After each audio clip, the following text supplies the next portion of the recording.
Bonjour à tous, avant de vous laisser avec l'interview de l'invité du jour, je me présente. Je m'appelle Eva et je suis la fondatrice de la société Neria. J'accompagne les avocats dans la recherche du cabinet qui correspond à leurs critères. Parce que chaque avocat est unique et que chaque expérience en cabinet l'est tout autant, si vous êtes à la recherche d'une nouvelle collaboration, prenez rendez-vous avec moi et je serai ravie de pouvoir échanger avec vous. Le lien se trouve dans la description de ce podcast. Bonne écoute! Bonjour à tous et bienvenue dans ce nouvel épisode du podcast Advocate. Je m'appelle Valentin Tonti-Bernard, j'ai décidé de créer ce podcast pour vous permettre de découvrir la vraie vie des avocats. Quel est leur parcours, quelles sont leurs activités, mais surtout, quel est leur business. Anomia, c'est un cabinet de conseil en stratégie exclusivement dédié aux cabinets d'avocats. Notre objectif est assez simple, c'est de permettre aux avocats d'atteindre leurs ambitions en utilisant les méthodes de l'entreprise que l'on applique à la spécificité des cabinets d'avocats.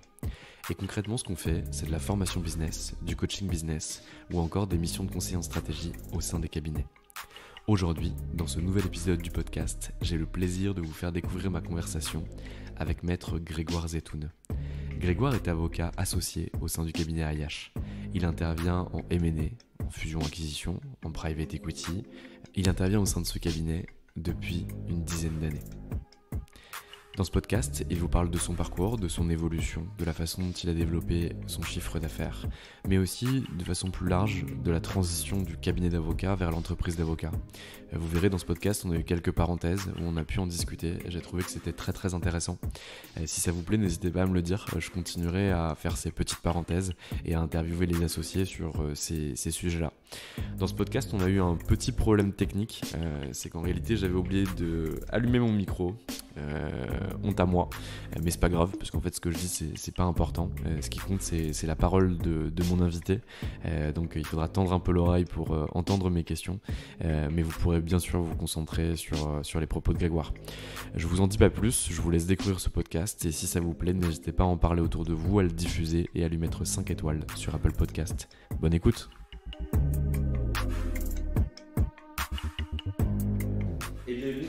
Bonjour Grégoire Zetoun, je suis ravi de te recevoir aujourd'hui dans le podcast d'Anomia. Ça fait longtemps que je te cours après pour qu'on puisse se rencontrer et pouvoir échanger. Tu es aujourd'hui associé au sein du cabinet Ayache en private equity M&A, c'est toi qui vas nous raconter ça. Ma question est toujours la même pour commencer. Grégoire, qui étais-tu avant de devenir avocat ? Bonjour Valentin, je suis ravi d'être à tes côtés effectivement puisque ça fait quelques temps qu'on essaye de se voir, de se parler. Écoute, on va répondre tout de suite à ta question. Qui j'étais avant d'être avocat ? J'étais un jeune garçon de province puisque j'ai été élevé à Nice.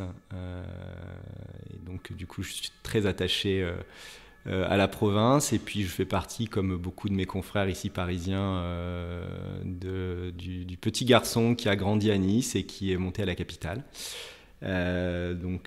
Écoute, j'ai un passif de sportif puisque j'ai fait un petit peu de compétition en snowboard quand j'étais adolescent, puis après je me suis orienté vers une faculté de médecine puisque assez naturellement, ayant des parents dans le métier médical, dentiste en l'occurrence, je m'étais dit, ayant eu mon bac à 17 ans, que la médecine serait une bonne voie pour moi. Ce qui s'est avéré être intéressant au niveau des études, mais en fait, j'ai pas réussi à matcher la vocation, en fait, puisque c'est vraiment un métier vocation, comme avocat d'ailleurs, mais une vocation particulière qui fait que je me suis pas retrouvé dans la finalité de médecine. Et donc du coup, je me suis dit à ce moment-là, j'ai eu un petit passage où je savais pas très bien, j'étais jeune à l'époque, hein. Je savais pas très bien, donc je suis allé en droit sans grande conviction au départ, en me disant ce que beaucoup de gens disent d'ailleurs, c'est que le droit mène à tout.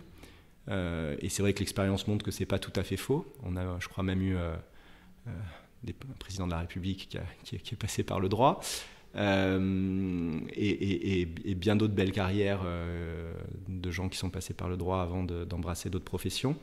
Donc je suis allé à la faculté de Nice, qui était une faculté très bien à l'époque, mais très orientée carrière judiciaire. Il n'y avait pas une grosse appétence pour le droit des affaires, même si néanmoins il y avait quand même quelques cours intéressants et autres. Et puis là, tu vois, c'est un bon exemple des rencontres de la vie. Il se trouve que par connaissance personnelle à l'époque, donc là j'étais en 2e année en doc de droit à Nice, et puis par connaissance personnelle de gens qui m'étaient très proches à l'époque, j'avais un couple d'entrepreneurs. Un couple d'entrepreneurs qui avait monté une belle start-up à Sophia Antipolis, qui était la Silicon Valley annoncée française. Et eux, ils avaient monté une très belle start-up. Et puis, il se trouve qu'on était en pleine bulle Internet, donc fin des années 90, début 2000. Et qu'est-ce qui s'est passé à ce moment-là ? Ils ont vendu leur boîte. À un très gros groupe français. Très, très gros groupe français. Et dans ce contexte-là, moi, je les voyais opérer autour de cette affaire qui était une des affaires de leur vie.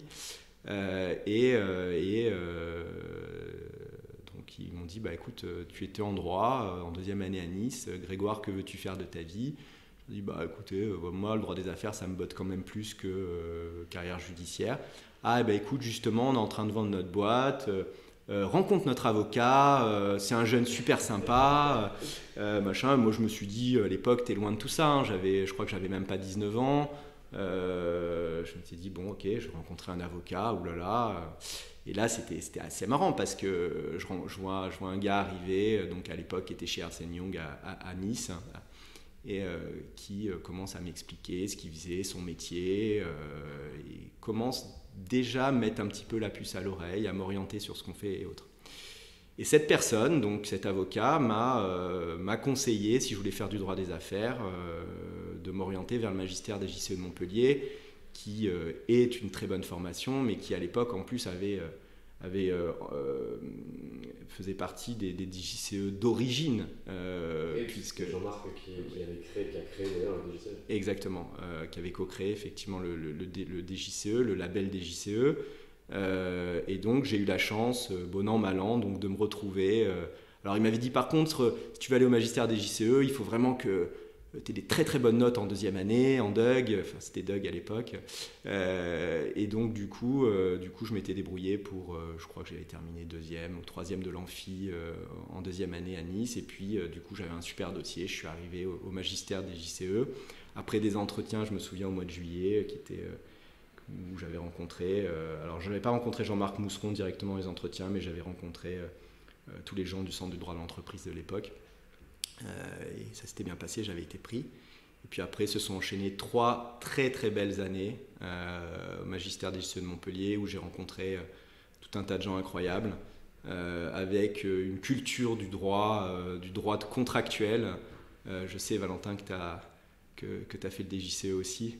Donc, voilà, c'est une Nancy.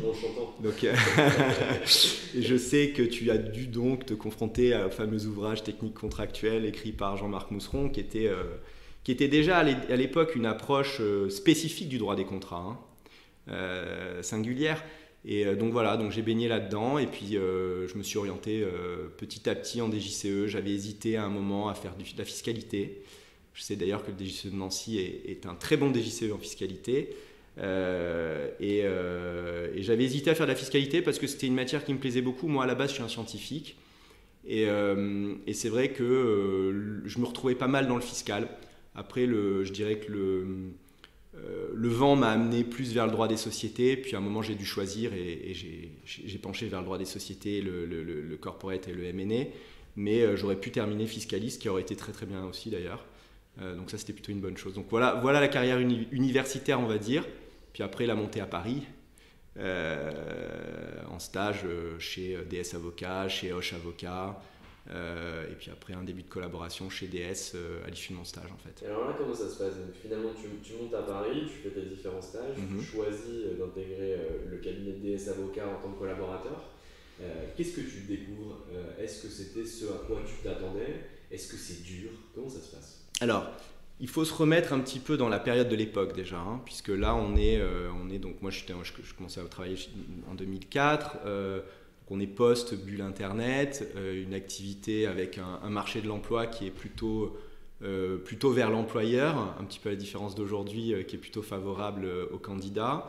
Une culture d'entreprise qui était aussi différente à l'époque, puisque à l'époque on était dans un M&A qui était avec une culture M&A très forte, la culture du travail tard le soir, c'était pas grave de travailler le week-end, toute la dynamique qu'on retrouve aujourd'hui avec l'équilibre vie perso, vie pro était très différente à l'époque.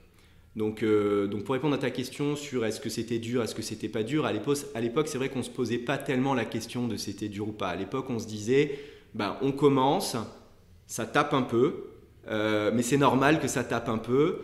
Moi c'est vrai que et après moi j'ai toujours considéré mon expérience professionnelle, que ce soit d'ailleurs avec mes clients ou que ce soit avec les gens avec qui je travaille, mes associés et autres, comme une aventure personnelle aussi, puisque c'est vrai qu'on traverse tous cette vie plus ou moins longtemps et le boulot fait partie de la vie, surtout sur des métiers à vocation comme ça. Comme avocat, je parlais de médecin tout à l'heure, mais avocat c'est aussi un métier vocation clairement, donc il faut aussi aimer ce qu'on fait, aimer les gens avec qui on est.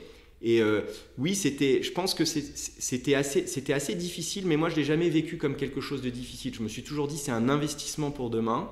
D'abord la formation, parce que, et on y reviendra peut-être dans l'interview si c'est des sujets que tu veux aborder un peu plus tard, sur les sujets de formation des jeunes et autres. Moi j'ai toujours considéré que la formation c'était vraiment notre valeur ajoutée, parce que quand tu es bien formé, demain tu es un bon associé, parce qu'en plus du commercial, un bon associé c'est aussi quelqu'un qui doit savoir traiter les dossiers. C'est-à-dire tu ne peux pas manager une équipe si toi-même tu ne sais pas gérer les sujets. Donc du coup, tu as une réalité de formation. Et donc moi j'ai toujours considéré que c'était de l'investissement, c'est comme ça que j'ai vécu. Puis après j'ai eu une aventure humaine incroyable. Moi quand j'ai commencé chez DS Avocats, j'étais avec des gens exceptionnels. Et surtout, j'ai fait des matières. C'est-à-dire que je n'ai pas fait que du droit de société, j'ai fait aussi des procédures collectives, j'ai fait quelque chose d'assez généraliste en droit des sociétés qui m'a permis de me donner les clés pour après. Très clair. J'ai une petite aparté pour Dis-moi. ton parcours. Tu dis un truc que j'entends de la bouche de beaucoup d'avocats, mais là je fais un petit tilt, donc du coup Bien sûr, je t'en prie. Tu dis qu'en réalité, l'avocat associé doit continuer à savoir traiter les dossiers, parce que tu ne peux pas gérer une équipe ou gérer un cabinet sans savoir traiter les dossiers. Et en réalité, quand tu regardes les grandes entreprises ou des entreprises qui sont plutôt significatives, généralement les gens qui gèrent ou les gens qui managent les équipes ne sont plus des opérationnels terrain. Je prends par exemple des boîtes comme EDF, des boîtes dans le nucléaire, des boîtes dans les télécoms, des boîtes même dans l'internet ou dans la start-up. En réalité, ce ne sont pas tous des ingénieurs ou des opérationnels terrain qui le gèrent. Pourquoi au sein de ce métier tu considères que c'est vraiment nécessaire au sein du métier d'avocat? Alors, je pense... d'abord, c'est une très bonne question, parce que c'est effectivement peut-être la clé de l'évolution du cabinet de demain. C'est peut-être la clé. Là où... en fait, il faut considérer qu'un cabinet d'avocats... Alors, il y a plusieurs catégories de cabinets d'avocats. En fait, ta question mériterait, Valentin, qu'on y passe 3 heures. Donc, je vais essayer d'y répondre en 5 minutes, parce que ce n'est pas l'objet de l'entretien, mais néanmoins, c'est fondamental. Donc, parlons-en. En fait, le sujet, de mon point de vue, c'est que déjà, il y a plusieurs types de cabinets. Tu ne peux pas comparer un cabinet de 300 avocats sur la place parisienne à un cabinet de 50 avocats et à un cabinet de 3 avocats. Donc déjà, il faut considérer, en fonction du cabinet, quels sont les moyens de ce cabinet, comment il peut se structurer ou pas. Parce que quand tu es 3, tu ne te poses pas la question de savoir si tu as un département marketing, par exemple. Bon.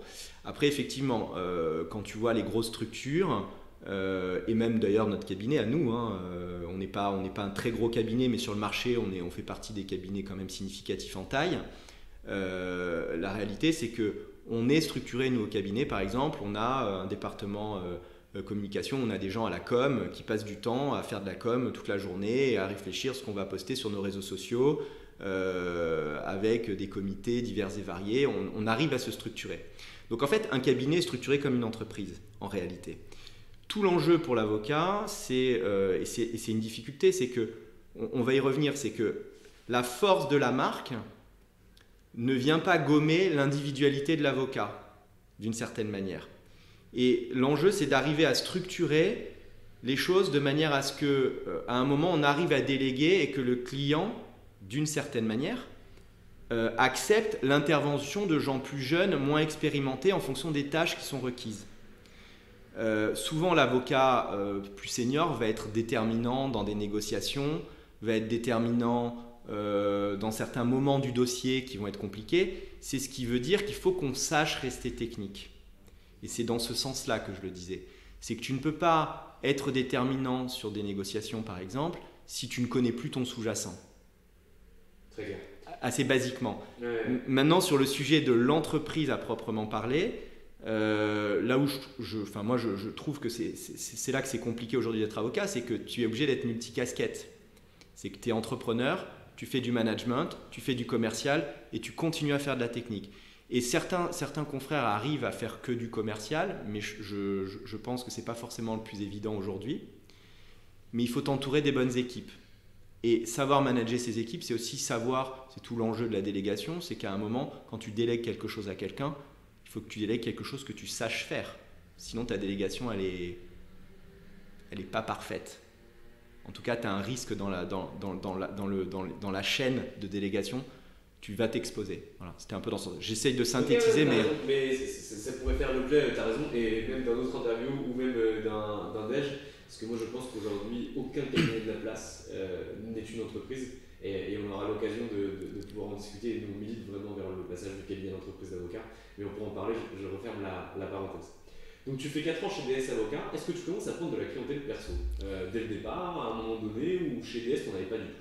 Alors, sujet clientèle perso, alors moi j'avais pris le parti à l'époque de ne pas le faire, mais j'avais pris le parti de ne pas le faire pas parce que je trouvais ça inintéressant, pas parce que je voulais pas arrondir mes fins de mois, mais simplement parce que je considérais que j'avais une formation au sein de la structure dans laquelle j'étais qui me permettait de cocher les cases, y compris celle du développement commercial, puisque j'avais des associés, et ceci est valable naturellement chez DS, mais on parlera d'AIH après naturellement, mais ça a été valable dans toutes mes collaborations, puisqu'en réalité j'ai souvent été associé au développement commercial, que ce soit au pitch, que ce soit à la relation client et autres.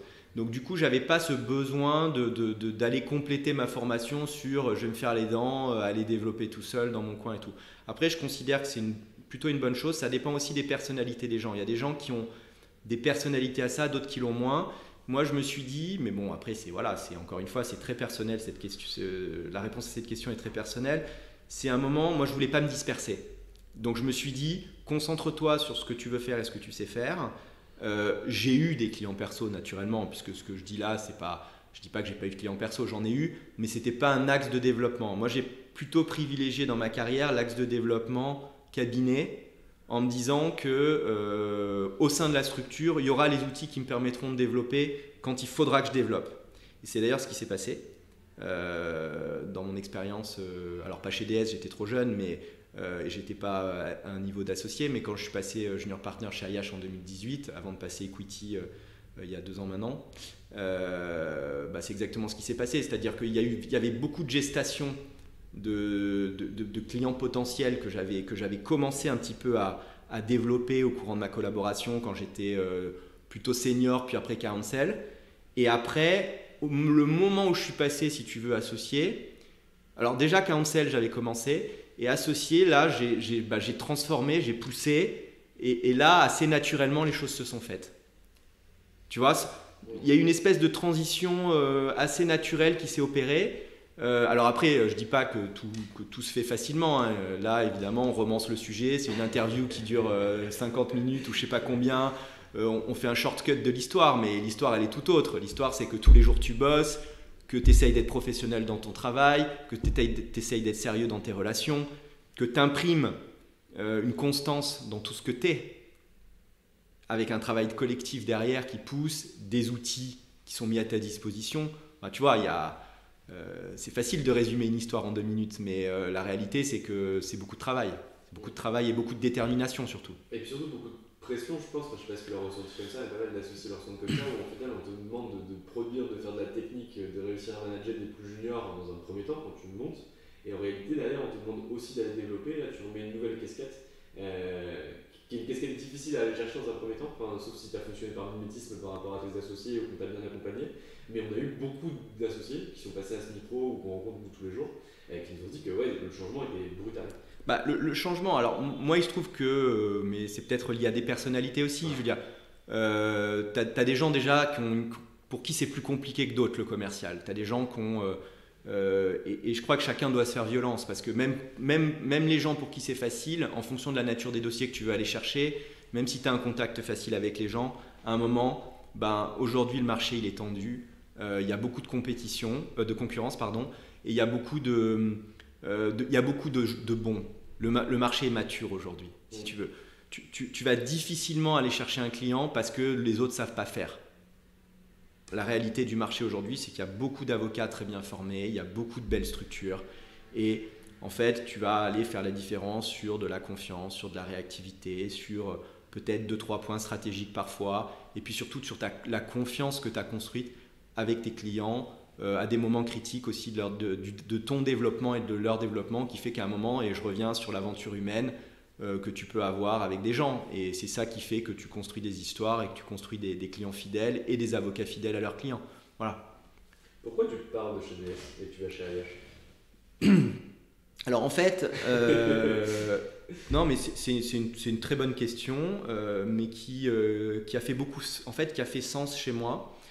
En fait, quand je suis chez DS, je suis dans un environnement très favorable avec des gens encore une fois,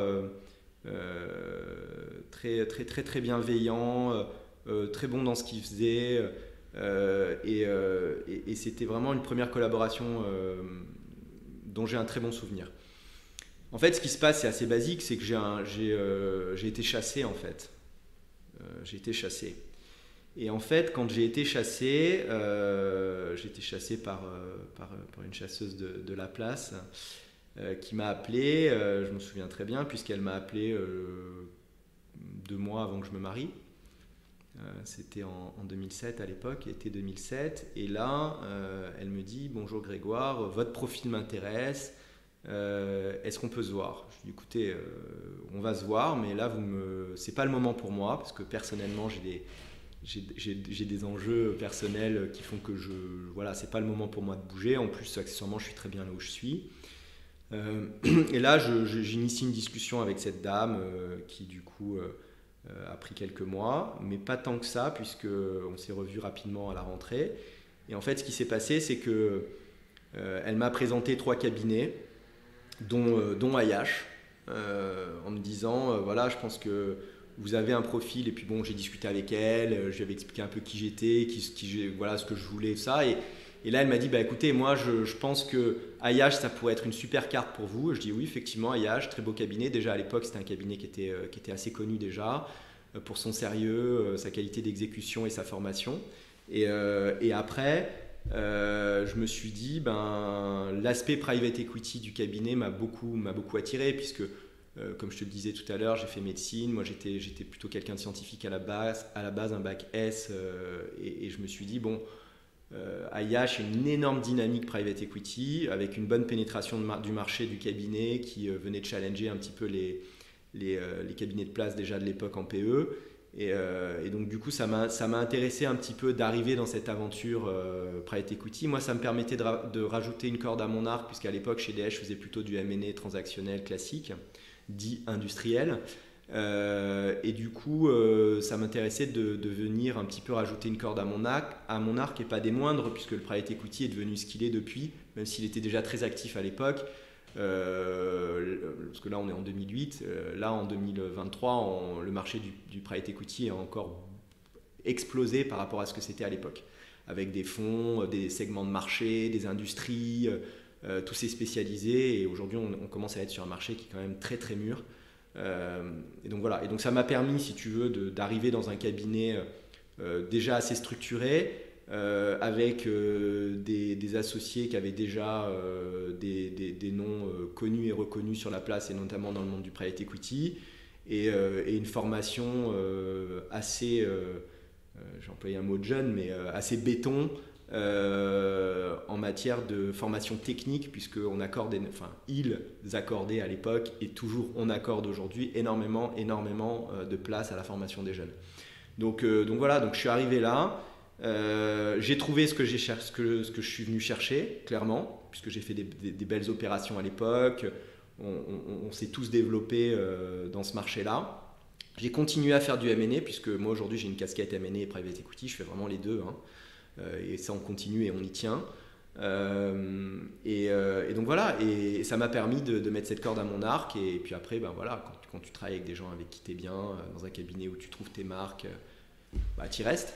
Donc tu arrives en 2008, tu deviens junior partner en 2018 si je ne me trompe pas. C'est ça. Ça veut dire que tu as passé 10 ans au sein du cabinet. Est-ce que tu peux en quelques minutes nous parler un peu de ton évolution en termes de responsabilité, en termes de prise de puissance au sein du cabinet, également aussi ce que tu as peut-être loupé, parce qu'on loupe tous des choses, ce que tu as loupé sur ces 10 ans. 10 ans en 2 minutes, c'est pas mal. Ouais, 10 ans en 2 minutes, c'est un bon exercice. Je crois qu'il y a un exercice qui s'appelle la note de synthèse au CRFPA qui nous entraîne à ça. Donc je vais essayer de le faire correctement en quelques mots. Écoute, j'ai envie de dire que c'est une évolution assez linéaire parce que moi j'ai toujours considéré que dans ce métier-là, il fallait essayer de ne pas brûler les étapes parce qu'en fait chaque brique que tu montes sur un mur, elle a son importance, même si elle ne te paraît pas forcément importante au moment où tu es en train de la poser. Et en fait, et ça je pense que c'est un point important pour peut-être à dire aux jeunes, c'est que c'est un métier d'expérience, ce métier-là. Et c'est un métier où, oui, on peut être bon parce qu'on est plus intelligent que les autres, parce qu'on a vu plus de choses que les autres, plus rapidement et autres. Mais malgré tout, ça reste quand même un métier où il y a besoin de savoir poser les sujets, il y a besoin de savoir y réfléchir, il y a besoin de se challenger soi-même en se disant est-ce que c'est la bonne axe, est-ce qu'il n'y a pas un moyen de faire autre chose. Et ça, c'est vrai que l'expérience aide. Et son expérience personnelle, mais aussi l'expérience de son équipe, des autres. Moi, je crois beaucoup au collectif. Je crois beaucoup au fait que cette fameuse phrase qui dit qu'on va plus vite seul, mais à plusieurs, on va plus loin, j'y crois beaucoup. Et en fait, ça s'est avéré vrai. Maintenant, pour revenir à ta question, donc évolution linéaire avec une montée en puissance. À la fois, si tu veux, sur la partie technique, bien sûr, puisque tu montes en technicité en vieillissant, en gagnant en expérience, mais tu montes aussi au-delà de la technicité, tu montes en management, tu montes en gestion de projet. En plus, nous, sur nos dossiers, il y a une grosse partie de gestion de projet, parce que si tu veux, l'enjeu, c'est pas tellement de se dire oh, super, tu as fait un super SPA. L'enjeu, c'est de sortir le dossier, comme on dit. C'est d'arriver à le mener à bout. Et c'est aussi ce pourquoi les clients viennent nous voir, parce qu'ils se disent eux, ils savent sortir les dossiers, même sur des situations complexes. Quand je dis eux, c'est nous, notre cabinet, mais il y a plein d'autres cabinets comme nous qui travaillent on est là pour entendre les mérites, tes mérites, et ceux d'ailleurs, sur les autres, je les laisse de côté, ils viendront en parler quand Tout à fait, mais il faut un peu d'humilité, Valentin, dans la vie. Et donc, du coup, la réalité, c'est que monter en puissance linéaire, avec, moi je l'ai senti dans ma progression, c'est un métier où même si tu as une montée en puissance linéaire, tu as quand même des paliers. Et ces paliers sont très importants. Tu as des gens qui sont très bons en junior, entre guillemets, qui vont être moins bons en mid, puis qui vont réussir à repasser à être bons en senior. Tu vois, tu as des courbes, et puis après d'autres, c'est d'autres courbes de progression. Chacun a sa propre courbe de progression, mais par contre, la constance, c'est quand même que c'est un métier d'engagement. Donc si tu n'es pas engagé, c'est compliqué de progresser.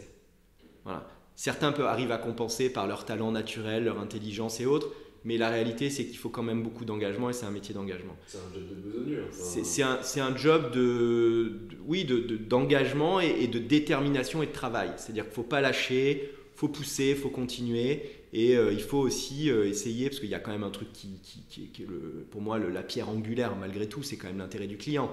Je veux dire, on est avocat, donc à un moment, l'intérêt du client prévaut. Et si à un moment, oui, ça nécessite d'aller trouver des solutions et de se gratter la tête un peu plus, tu le fais. Voilà, c'est comme ça fait partie, tu as pris le dossier, c'est à toi de le sortir. Le client te fait confiance. Donc ça, je pense que c'est quelque chose à garder à l'esprit. Et donc moi, en ce qui me concerne, j'ai senti, si tu veux, une courbe de progression plutôt linéaire. Et puis après, quand je suis passé counsel, je crois que ça a été un des éléments déclencheurs. Et moi, je suis passé counsel au cabinet à une époque où il n'y avait pas de counsel au cabinet. En fait... Et on a été quelques-uns d'entre nous à passer counsel. En fait, je ne dirais pas qu'ils ont créé le poste pour moi. C'est juste que le momentum de maturité du cabinet et mon expérience professionnelle et ma seniorité a matché à un moment où c'était bien de créer le poste de counsel. Et qui on va mettre dedans ? Tiens, on va mettre Grégoire notamment. Puis ils ont mis également d'autres personnes. Ça a été un effet. Il y a eu un effet booster parce que nous, au cabinet, le poste de counsel, c'est pas une voie de garage, c'était plutôt quelque chose d'accélérateur. Et donc moi, ça m'a un peu galvanisé dans le truc et je suis rentré. Et puis là, tu vois, j'ai commencé, je le disais tout à l'heure, à rentrer dans des logiques de développement. Tu te sens un peu plus grand, tes pairs t'ont donné une certaine légitimité. Et après, en fonction de ta personnalité, bah, toi, ça te booste. Et moi, c'est un peu l'effet que ça a eu sur moi. Puis après, naturellement, je suis resté, je sais plus, je crois que c'est 3 ans Counsel. Et puis après, je suis passé junior partner. Puis après, au bout de 3 ans, je suis passé equity. Voilà. Tout ça s'est enchaîné assez naturellement, si tu veux. Donc je dirais que parcours assez classique, somme toute. Mais voilà, en résumé en 5 minutes, évidemment, je pourrais te parler de ça autour d'un bon dîner. On pourrait en parler toute la soirée. Voilà. Comment ça se passe quand tu es counsel, tu fais les 3 ans de temps de counsel, tu te développes bien, tu montes à des associés que tu es capable de devenir associé, tu fais partie du partner track, je ne sais pas s'il était matérialisé à l'époque et j'espère qu'il est aujourd'hui, mais en réalité tu évolues petit à petit pour aller vers l'association. Comment ça se passe? Comment tu deviens junior partner et ça veut dire quoi être junior partner? Bah, en fait, alors comment tu deviens junior partner? J'ai envie de dire que moi, mettons de côté même si je vais répondre à ta question naturellement, mais mettons de côté le sujet junior partner, equity partner. Pour moi, ça c'est juste à un moment des conditions d'arrangement, comment ça se passe au sein de ta structure.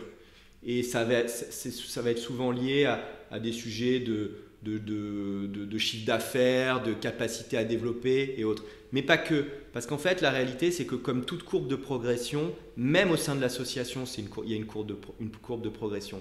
Et on se rend compte qu'en réalité, le jour où tu deviens associé, tout recommence. Comme tu le disais tout à l'heure, c'est un nouveau job. Parce que tout ce que tu savais faire avant, il faut que tu continues à savoir le faire. Mais tu vas ajouter plein d'autres nouvelles tâches, alors qui ne sont pas proprement parlées nouvelles, parce que tu as toujours fait un peu de marketing, tu as toujours fait un peu de développement, tu as toujours fait de la fidélisation client, tu as toujours fait un peu de facturation et tu as toujours managé des équipes. Tout ça, il n'y a rien de nouveau si tu veux. Mais c'est juste que là, tu es en responsabilité, là où avant, tu étais en support. C'est pas la même chose. Avant, tu étais sur le siège passager, et puis maintenant, tu as le volant. Donc tu vois, c'est pas la même responsabilité. Et puis dans la voiture, il y a du monde avec toi. Donc si tu veux, il faut embarquer tout le monde. Et puis il faut embarquer sur un projet, sur une vision. Alors après, faut redescendre un petit peu. On n'est pas en train de monter des marques non plus comme des marques de produits. On vend du service. Donc là où je rejoins un petit peu aussi, c'est qu'on reste à vendre un petit peu ce qu'on est. Même si nous, on pousse très fort au cabinet pour développer la marque. On la pousse au niveau marketing, on la pousse au niveau de la com, on la pousse à plein de niveaux. Et parce qu'on croit au collectif et on croit à la force de la marque. Mais pour autant, néanmoins, il faut un moment que les gens qui sont derrière, ils arrivent à driver le truc. Et donc du coup, je pense que la phase, elle est intéressante, la phase junior partner et equity partner, même si moi je ne suis pas ultra fan de toutes ces distinctions-là, parce qu'en fait, on met des grades sur des trucs qui en fait, en réalité... Puis ça ne veut rien dire. En fait, ça correspond à une phase de développement, si tu veux, à un moment. C'est-à-dire que tu peux pas... Quand tu commences jeune associé à la quarantaine, avant même... à l'époque, avant même, certaines personnes étaient associées à 30 ans, 32 ans, dans des très grandes firmes et autres. C'est sûr que même si tu as le même grade, tu es associé, tu ne peux pas comparer quelqu'un qui est un jeune associé de 37 ans, 38 ans à quelqu'un qui a 25 ans, 30 ans d'association. Voilà, même si dans les dossiers tu te retrouves en face et autres, t'as pas la même granularité sur les sujets, t'as pas la même expérience, t'as pas non plus la même clientèle, tes interlocuteurs sont pas les mêmes. Et surtout, ça dépend aussi du marché sur lequel tu évolues, parce que en fonction si tu es sur un marché small cap, c'est pas pareil que si tu es sur un marché mid cap ou large cap. Donc, si tu veux, les choses sont un petit peu différentes. Mais moi, ce que je crois, c'est que ça correspond à certaines réalités, à la fois de maturité dans ton association. Ce qui veut dire que tu peux rester junior partner pendant plus que 3, 4, 5, 6 ans en fonction de ta maturité. Et ça correspond aussi à des sujets qui sont plus financiers, si tu veux. Quel est ton niveau de chiffre d'affaires, quelle est ta capacité à développer de la nouvelle clientèle, à gérer la clientèle actuelle du cabinet, des choses comme ça. Voilà. Donc après, ça dépend des structures. Je pense qu'il y a des structures où en fait, ça rejoint toujours une certaine réalité. Et après, je pense que c'est un peu relatif en fonction des structures. C'est jamais parfait, mais en tout cas, ça a le mérite d'exister, de permettre aux gens d'évoluer. Parce que si demain, tes collabs, tu passes pas par le counsellship et qu'on te met equity ou managing partner d'une structure, je sais pas si tu arrives à le gérer en fait. si tu n'as pas ces phases de transition. Parce qu'en fait, ce sont des phases de transition. Et que moi, en tout cas sur mon parcours, que moi j'ai considéré comme assez naturel, et ça s'est fait assez simplement en réalité. Très voilà. Je te prends une autre petite parenthèse. C'est pas dérangeant pour un avocat qui fait du M&A, du PE, plus largement du droit des sociétés, de pouvoir avoir un titre d'associé, que ce soit junior partner ou equity partner, mais que ce titre-là, ou en tout cas ce statut-là, n'offre pas les mêmes droits que dans les sociétés traditionnelles. Genre, tu n'as pas de rémunération en fonction des parts que tu détiens sur la structure ou des actions que tu détiens sur la structure. Même chose pour les droits de vote, etc. Ça, c'est pas... Moi, ça me choque. Ouais. Alors, ce que je ne sais pas dire, alors pour répondre à ta question, si on raisonne sur un cabinet d'avocat et une entreprise, c'est vrai que ça peut paraître un peu particulier. Ouais. Après, il faut voir aussi que le métier d'avocat est un métier particulier. Et ce qu'on vend n'est pas que du service, même si c'est vrai qu'on tend à considérer que les avocats font de la prestation de service au même titre que tout un tas au même titre que d'autres professions. C'est vrai que nous, on reste soumis à certaines contraintes et à certaines règles qui sont nécessaires pour la profession aussi. Et rappelons-le, parce que c'est vrai que les gens ont tendance à l'oublier aussi, alors là je vais utiliser un peu les grands mots, mais dans un état démocratique, et la préservation de l'état de droit, si tu veux, ça paraît quand même fondamental, et je ne vais pas aller sur ces terrains-là avec toi parce qu'on n'a pas le temps, et il y aurait tant de choses à dire, mais si tu veux, le secret professionnel, tous ces sujets-là qui sont les garants, entre guillemets, de la liberté individuelle, les gens parfois ont tendance à l'oublier. Mais bon, tout ça par-delà, il faut quand même pas l'oublier, même si je ne vais pas te faire tout le laïus autour de ça, je pense que tu l'as déjà entendu 1000 fois, et que voilà, mais très sérieusement, par contre, au-delà de la blague, il y a énormément de sujets autour de ça, et moi j'y crois beaucoup, et je pense que c'est fondamental de se battre pour conserver ça, parce qu'il en va de la liberté individuelle, in fine, tu vois. Même si, bon an, mal an, on ne voit pas l'intérêt direct au début. Quand tu es avocat en droit des affaires, tu te dis oula, de quoi je parle. Mais en fait, si tu détricotes le truc et que tu vas jusqu'au bout du sujet, crois-moi, on retombe sur ses pattes. Ouais. Et donc, le fait est que, pour répondre à ta question, déjà, ça dépend des structures. Parce que c'est sûr que si tu vas aller sur le cabinet où il y a 3 avocats, ce que tu viens de dire est moins vrai, on va dire que voilà. Après, plus tu es sur des structures, des cabinets qui sont structurés justement, plus tu vas retrouver tes petits sur le droit de vote, sur d'ailleurs même les aspects représentatifs. Il y a beaucoup de cabinets qui ont des comités de direction qui ressemblent peu ou prou à des conseils d'administration que tu peux avoir dans des sociétés anonymes. Alors c'est sûr que les règles ne s'appliquent pas de la même manière, c'est sûr qu'il y a des aménagements, mais peu ou prou les cabinets, quand même, les grosses structures ont tendance à se structurer.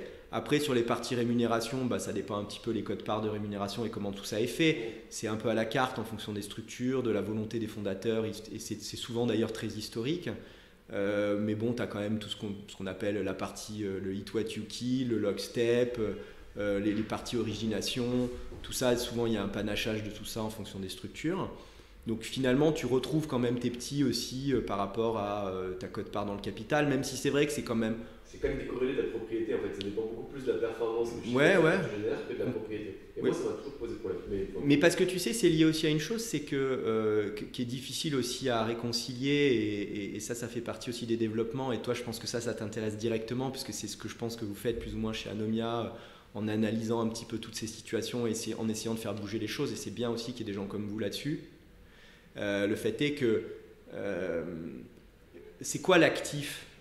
Parce que ce dont tu parles à un moment, effectivement, il y a une notion de propriété d'une société, mais parce que la propriété, elle détient des actifs. Enfin, la société, pardon, détient des actifs. Et donc, du coup, tu as une notion de propriété indirecte des actifs en détenant une partie de la société. Mais là, en tant que prestataire de service, même si je ne suis pas ultra fan de ce terme pour les avocats, c'est quoi l'actif du cabinet? Énorme. Tu prends par exemple des boîtes de base comme Publicis, comme le BCG, McKinsey, Bain, etc., qui sont toutes des boîtes de services. En réalité, c'est la marque, c'est le knowledge, c'est les process, c'est les équipes qui sont en interne, c'est les actifs incorporels que tu peux avoir, c'est éventuellement les technos que tu développes. Quand tu vois qu'à la Neobri, ils ont sorti Harvey, bien sûr. Il y a plein de choses qui bougent. Et aujourd'hui, tu as l'impression, moi c'est l'impression que j'en ai, des fois ça me choque, et là, du coup, on en discute, donc j'en parle. C'est que j'ai l'impression qu'en fait, les avocats, ça reste des artisans qui travaillent en fait ensemble, mais qui fonctionnent tout seuls dans leur structure. Quand tu discutes avec un cabinet qui fait 100 associés et que les mecs qui sont là sur du consensus global et qui prennent pas de décision parce qu'en fait ils veulent heurter personne, tu te dis putain, on est où? Là, alors, c'est des boîtes qui font des centaines de oui, millions. mais tu vois, Valentin, dans ce que tu exprimes, alors je ne sais pas si tu as complètement raison dans ce que tu dis. En tout cas, c'est vrai que c'est un constat partagé, on va dire, avec certaines personnes. Moi, ce que je crois, c'est que la tendance va dans le bon sens. Peut-être que si on avait la même discussion, et on l'aura peut-être dans 10 ans, et ben on n'aura pas le même constat, les choses auront évolué. Parce qu'effectivement, le service du droit évolue, parce que comme on le disait tout à l'heure, les choses se structurent. Et comme tout ça se structure, ben finalement, bon an, mal an, on va y arriver. Et peut-être que là, dans ta manière d'aborder les choses, quand je te pose la question, parce que je te renvoie la question, c'est quoi l'actif du cabinet? Assez naturellement, tu m'as pris quoi comme exemple? Tu m'as pris des gens qui font du conseil en strat, des gens qui ont su organiser des choses autour d'une marque. Donc peut-être que l'enjeu, justement, c'est autour de la marque. Et moi, j'y crois pas mal. Après, je crois aussi que le métier d'avocat gardera sa singularité et que du coup, même si tu vas structurer autour d'une marque, malgré tout, il faudra que tu aies des avocats derrière qui soient chefs de file, qui soient meneurs d'hommes. Et je ne suis pas convaincu, par contre, qu'on arrivera forcément à un modèle à la tu parlais du BCG tout à l'heure, ou autre, McKinsey. Je ne suis pas convaincu qu'on arrive complètement à ça. Pour autant, on a intérêt à y aller dans un certain... moi, je suis affairiste, donc j'ai tendance à dire que c'est bien qu'on aille dans ce système-là, où on s'y inspire largement à plein d'égards. Hein. Après, peut-être que certains confrères qui, eux, ont d'autres modèles sur d'autres pratiques, n'iront pas parce que ça ne les intéresse pas. Il faut aussi aller vers l'intérêt des structures et surtout l'intérêt du client, parce qu'à un moment, les clients, on a besoin d'aligner aussi des cabinets. Tu sais, il y a un ajustement d'offre et de demande aussi, il y a cette réalité. Hein. Voilà. Après, je referme promis la parenthèse, mais pour moi, le principal frein à tout ça, c'est que l'associé doit abandonner une partie de sa liberté individuelle au profit d'une structure. Au profit du collectif, bien sûr. Mais même au profit de la structure, si tu veux, outre le collectif, tu as raison, ça rejoint le collectif, mais au profit de la structure, parce qu'en fait, aujourd'hui, ce qui freine diaboliquement le passage du cabinet vers l'entreprise d'avocat, c'est que la clientèle de l'avocat reste attachée à l'avocat et que l'avocat n'a pas envie de la partager avec les autres. Et là, on a fait des stats sur à peu près 300 ou 400 cabinets d'avocats, on ne sortira pas, c'est un truc qu'on a en interne. Mais quand tu vois qu'il y a uniquement 25% des clients en interne au sein des cabinets qui sont traités par plus d'un avocat, pas par plus d'un département, par plus d'un avocat, franchement, c'est une manne de chiffre d'affaires et de profitabilité qui est perdue au profit et par le simple fait que l'avocat ne veut pas partager sa clientèle. Mais là, je partage avec toi, mais là, le podcast dépasse largement son objet, mais c'est des sujets qui sont tout à fait intéressants. Tu sais, moi, je suis convaincu d'une chose par rapport à ce que tu dis, c'est que cette mutation-là, elle s'opérera par le cross-selling interne au sein du cabinet. À partir du moment où tu arrives à intéresser tes associés sur un client, parce que dans l'intérêt du client, tu arrives à aligner les compétences dont le client a besoin et que ça se fait naturellement, sans forcer, juste parce qu'à un moment, c'est comme en aviron, tout le monde rame dans le même sens, et ben là, tu crées du collectif. Et ce collectif te conduit à une marque forte. Et cette marque forte te conduit à une transition générationnelle plus facile. Je ne dis pas facile, mais plus facile, parce que je pense que c'est jamais facile, parce que c'est des sujets qui sont éminemment complexes dans toutes les structures. Et en particulier dans des métiers, comme tu l'as souligné, où il y a un individualisme fort, où il y a des personnalités aussi fortes. Hein, et tout ça n'est pas évident. Et je pense que c'est l'enjeu de la transformation des cabinets de demain. Tu mets le doigt dessus, tu apporteras probablement des réponses avec tes conseils auprès de tes clients. Et nous, à notre mesure, au cabinet chez IH, on en est tellement convaincus que ça fait 10 ans qu'on pousse la marque comme des dingues. Donc je ne peux qu'aller dans ton sens là-dessus. Voilà. Désolé pour la non, je t'en prie. J'adore avoir ton point de vue par rapport à ça, surtout quand tu le partages en partie. Voilà.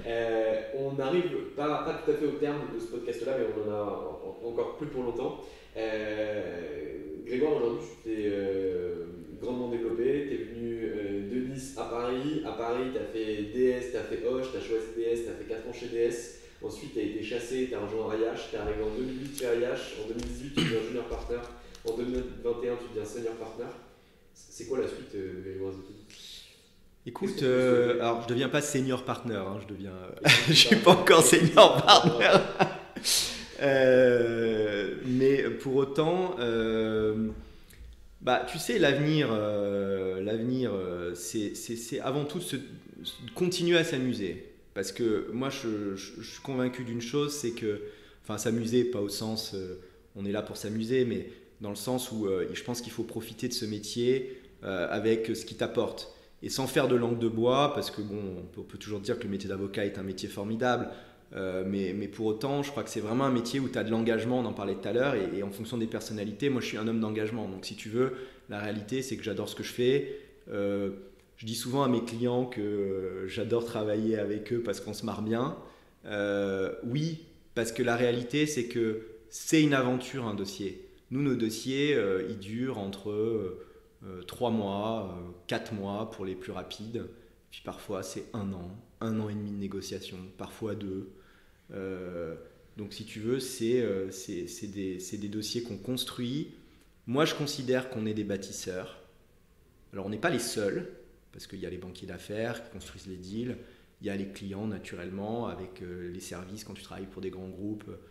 Tout ça est très très bien organisé, avec des gens très compétents. Naturellement les fonds d'investissement qui sont des gens qui vont très vite, qui ont une capacité de rebond qui est très forte, et d'aller très très vite sur les négociations, de trancher les points très rapidement, de savoir où ils vont, ils connaissent très bien leur marché. Donc nous, notre job au milieu de tout ça, c'est d'être chef d'orchestre, à notre mesure bien sûr, parce qu'il n'y a pas que nous comme je le disais, et puis de construire. Moi je vois vraiment mon métier un peu comme un architecte si tu veux, on bâtit, on est des bâtisseurs, et on construit les deals et on les sort du mieux qu'on peut, avec une maison qui tient la route, pour qu'une fois que le deal est fait, ça continue et que les accords tiennent bien. Dans le meilleur intérêt naturellement du client, mais aussi des parties. Je crois qu'il faut savoir choisir ses combats, et ça tu gagnes en maturité. On parlait tout à l'heure de l'évolution. Tu gagnes en maturité quand tu vieillis, tu choisis tes combats, tu vois où est l'intérêt de ton client, mais tu comprends aussi que l'intérêt de ton client, c'est de sortir le deal. C'est pas d'aller dans des mauvaises négos qui servent à rien. C'est pas des petits combats à gagner. Il faut garder toujours une hauteur de vue. Et donc moi demain, ce que j'aimerais, c'est à continuer à me développer, à prendre un peu plus de hauteur de vue, aller peut-être vers des nouveaux marchés, mais ça tu verras, on a quelques projets sur lesquels on travaille en permanence. On est en permanente ébullition au cabinet sur comment on veut se positionner, qu'est-ce qu'on veut faire, quels sont les marchés de demain. On y réfléchit énormément en interne. On est pas mal porté au cabinet là-dessus en tant que jeune associé, justement sur comment on veut se développer, dans quel sens. Le cabinet est assez supportif, comme on dit, sur ces sujets-là, donc ça c'est plutôt agréable, avec une marque qui fonctionne bien aussi, donc ça c'est bien. Voilà, donc je crois que assez simplement et sans... c'est continuer à développer, continuer à pénétrer les marchés différents, peut-être aller vers de nouveaux marchés, faire des nouvelles choses sans délaisser ce qu'on fait aujourd'hui, mais peut-être aller créer certaines choses. Ça, c'est des choses qui me plairaient sur des sujets qui me sont peut-être plus personnels. Je te parlais tout à l'heure de la montagne. Moi, c'est quelque chose que j'aime beaucoup, donc peut-être aller sur des sujets un peu sport, un peu montagne, vertigineux, voilà. Donc voilà, donc c'est des choses, puis évidemment développer le collectif, parce que ça c'est des choses en lesquelles je crois beaucoup, et donc voilà, assez simplement. Trop chouette. Écoute, tu prenais la comparaison, en tout cas l'analogie d'un architecte. Moi je te souhaite de devenir, en tout cas de continuer à être un promoteur, puisque c'est gentil. L'architecte fait les plans, le promoteur construit, et donc moi j'aime bien les bâtisseurs comme tu l'as dit. Grégoire, je te remercie pour le temps qu'on a passé ensemble. Merci à toi Valentin. C'était un super moment, et je suis sûr et certain que beaucoup d'auditeurs entendront ces derniers mots de partage, parce que le podcast était très intéressant. Merci à toi Valentin, et à très vite. À très vite. Au revoir.